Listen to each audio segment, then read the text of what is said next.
Hi, I'm Taylor, a QA at Atono. Welcome to our web education series. In this video, we'll be discussing how to create a feature flag, incorporate it into your application, and set permissions around who's allowed to interact with it. Let's dive in. Feature flags can be added either from the feature flags list page here or directly from the story here.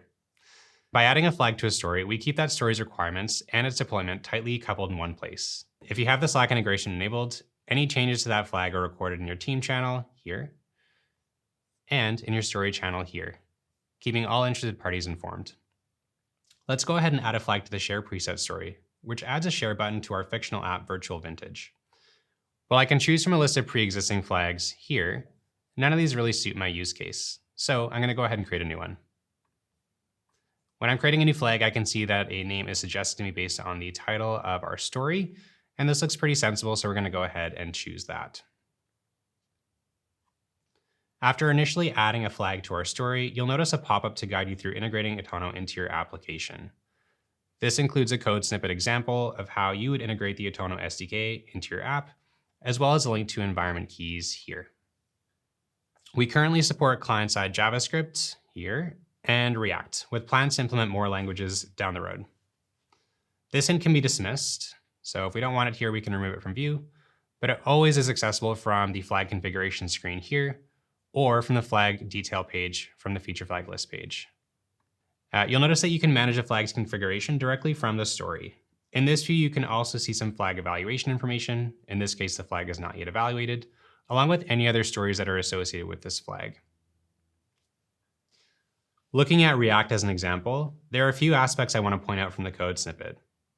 The Atono provider is a component that initializes and manages the Atono SDK.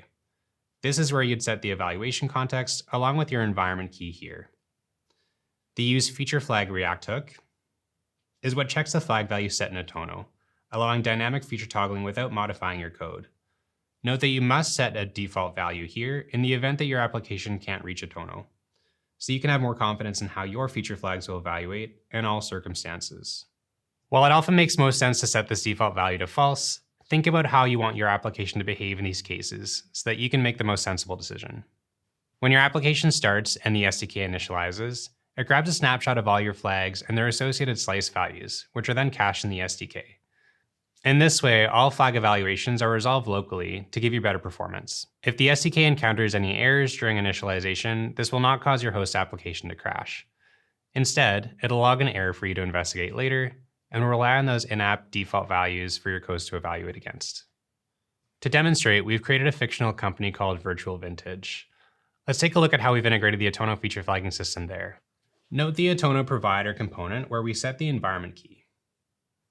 And in the feature flags list here, we can see our flag name share preset, as well as the use feature flag React hook, which is what checks Atono for your flag configuration. If I go back to Atono and flip this flag on in the test environment, I'm asked to confirm since this will affect all other users in the test environment. I can now see that change reflected in Virtual Vintage.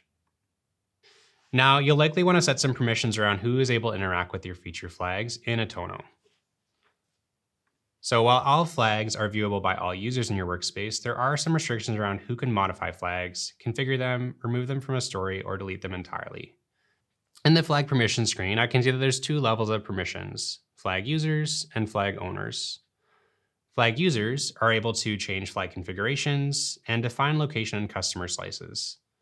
They're also able to assign other users flag user permissions. Flag owners can do all those things as well, and additionally can rename flags, update their descriptions.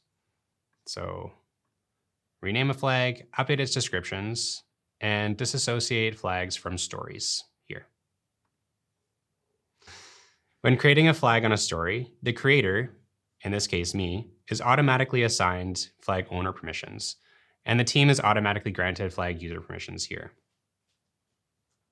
In this video, we've covered how to create a feature flag in Atono, integrate it using our SDK, and set permissions around who's allowed to interact with that flag. With Atono, you can implement feature flags to securely and officially roll out your new features to your customers. Thanks for watching.